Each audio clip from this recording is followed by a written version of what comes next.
طارق بن زیاد ایک جوان شہزادہ ہے، ایک سپاہی ہے، اور جوانی ایسی، قوت اور جوش و جذبہ ایسا کہ سب سے پہلے بیڑا اٹھاتا ہے اور کہتا ہے میرے محمد عربی صلی اللہ علیہ وسلم کا پیغام میں یورپ کی سرزمین پر لے جانا چاہتا ہوں۔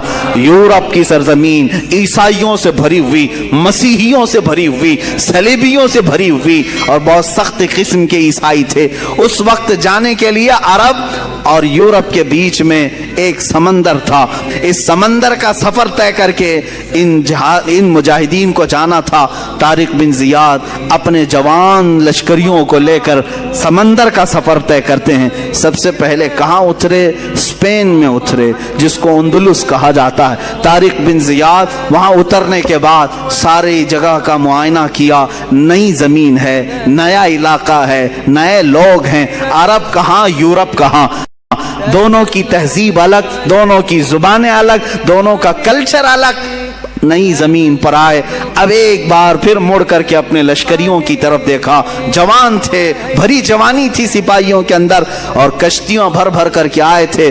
سب کو بلا کر کے کہا طارق بن زیاد ایک تمہارے درمیان پیغام دینا چاہتا ہے، آج کی شام تک جسے واپس عرب لوٹنا ہے وہ لوٹ جائے، اور جسے رہنا ہے وہ یہی رہ جائے۔ کوئی ہے جو لوٹنا چاہتا ہے؟ شام تک کا وقت ہے۔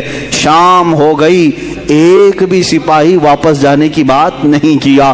جب کوئی نہیں اٹھا، طارق بن زیاد کھڑے ہوتے ہیں، جو لکڑیوں کی کشتیاں آئی تھی کنارے، سب پر گھی اور تیل ڈال کر کے آگ لگا دیا، لکڑیوں کی تھی، جلنے لگ گئی۔ مجاہدین نے پوچھا یہ ہماری سواریاں ہیں، انہیں کیوں جلایا جا رہا ہے؟ طارق بن زیاد نے کہا تاکہ کسی کے اندر بھاگنے کی جرت بھی نہ ہو، خیال بھی نہ ہو۔ ہم رسول اللہ کے وہ دیوانے ہیں، جہاں جائیں گے یا تو جھنڈا گاڑیں گے یا اپنی قبر میں دفن ہوں۔ ہم جہاں جائیں گے یا تو ہماری قبر بنے گی یا تو ہمارا پرچم لہرائے گا۔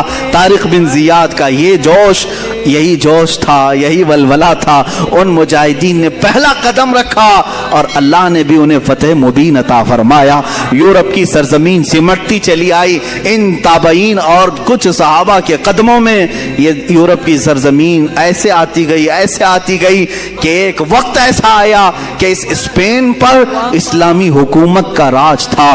750 سال تک اسلامی حکومت کا پرچم بلند ہوا، یہیں سے پورے یورپ میں اسلام پھیلایا گیا۔ آج بھی یورپ کے جن علاقوں میں اسلام پھیلا ہے وہ اسی یورپ کے اس ملک کے ذریعے سے پھیلا۔ ہاں، سلطان محمود غزنوی کی ایک بات یاد آتی ہے۔ محمود غزنوی جنہوں نے ہند پر حکومت بھی کی ہے اور ایک عدل کا نظام بھی قائم کیا تھا۔ ایک بار محمود غزنوی کے پڑوس میں رہنے والا ایک شخص وہ شکایت کرتا ہے آ کر، سلطان اسلام میرے گھر میں روز ایک حادثہ ہو رہا ہے۔ کہا کیا ہو رہا ہے؟ رات کے وقت آپ کا کوئی قریبی وزیر آتا ہے اور میری بیوی سے بدکاری کرتا ہے، میری بیوی محفوظ نہیں، میری بیوی کی عزت جا رہی ہے، میں کچھ نہیں کر سکتا۔ وہ آپ کا بھتیجا ہے یا کوئی رشتہ دار ہے، لیکن آج ہمت کر کے میں کہہ گیا۔ محمود غزنوی نے کہا ٹھیک ہے، ہم دیکھتے ہیں، ایک کام کرنا، آج کی رات جیسے ہی وہ تمہارے گھر آئے تم اپنا چراغ بجھا دینا اور پھر لگا دینا، مجھے سمجھ میں آ جائے گی بات۔ وہ گیا، محمود غزنوی رات کو انتظار کرتے رہے۔